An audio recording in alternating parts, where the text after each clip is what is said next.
The history of Native Americans, often historically referred to as American Indians, and the tragic collapse of their population is a complex and dark chapter in world history. While the term, complete annihilation, is often used to describe the scale of the tragedy, it is important to note that Native Americans were not completely wiped out. Millions of indigenous people live in the Americas today, preserving their cultures and sovereignty. However, they were victims of what historians describe as a massive demographic collapse, forced displacement, and systemic violence that wiped out an estimated 80% to 95% of the indigenous population over a few centuries. Here is the complete story of how this tragedy unfolded, written in English. Pre-Columbian era, a thriving continent. Before the arrival of Europeans in 1492, the Americas were home to an estimated 50 to 100 million indigenous people. They were not a single group, but hundreds of distinct tribes, nations, and empires, such as the Aztecs, Incas, Cherokee, and Iroquois. They possessed advanced agriculture, complex political systems, rich spiritual traditions, and thriving trade networks. The main drivers of the population collapse. The destruction of Native American societies occurred through three main intertwined forces: diseases, warfare, and forced displacement. ###A. The invisible killer. Biological warfare, unintentional and intentional. The single largest cause of death was infectious disease. Because Native Americans had been isolated from the Afro-Eurasian landmass for thousands of years, they had no immunity to European diseases.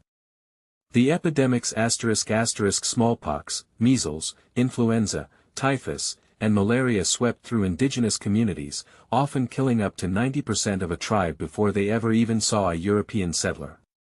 Biological warfare.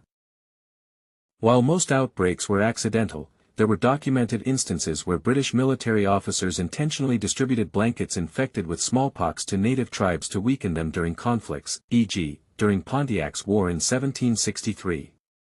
###B. Colonial warfare and massacres. As European powers, Spain, Britain, France, and Portugal, and later the United States expanded, they viewed Native Americans as obstacles to land ownership and resources. The conquistadors.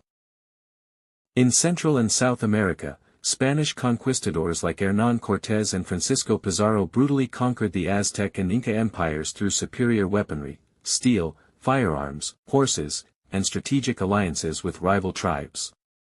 North American massacres *** In North America, hundreds of massacres took place. Infamous examples include the Mystic Massacre, 1637, the Sand Creek Massacre, 1864, and the Wounded Knee Massacre, 1890.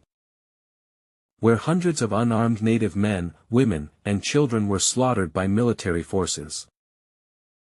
See Forced Displacement and The Trail of Tears. In the 19th century, the United States government formalized the removal of Native Americans from their ancestral lands. The Indian Removal Act, 1830 signed by President Andrew Jackson, this law forced tens of thousands of Native Americans from the southeastern United States to move west of the Mississippi River, modern-day Oklahoma. The Trail of Tears. During these forced marches, Native peoples walked thousands of miles in brutal winter conditions without proper food, clothing, or shelter. More than 4,000 Cherokee died on the journey alone from starvation, disease, and exhaustion. Cultural genocide and assimilation. By the late 19th century, physical warfare transitioned into cultural genocide. The U.S. and Canadian governments adopted a policy of forced assimilation summarized by the infamous phrase, "Kill the Indian, save the man." Residential/boarding schools. Native children were forcibly taken from their families and sent to government-run boarding schools. Eradication of culture. At these schools, children were beaten if they spoke their native languages, forced to cut their hair, convert to Christianity, and abandon their traditional clothes and customs. This caused deep, multi-generational trauma and the loss of many indigenous languages. Summary of the current status. Today, the story of Native Americans is one of survival and resilience. Despite centuries of genocide, warfare, and systemic oppression, Native American nations still exist. In the United States alone, there are over 574 federally recognized tribes, and millions of indigenous people across North and South America continue to fight for their legal rights, sovereignty, and the preservation of their heritage.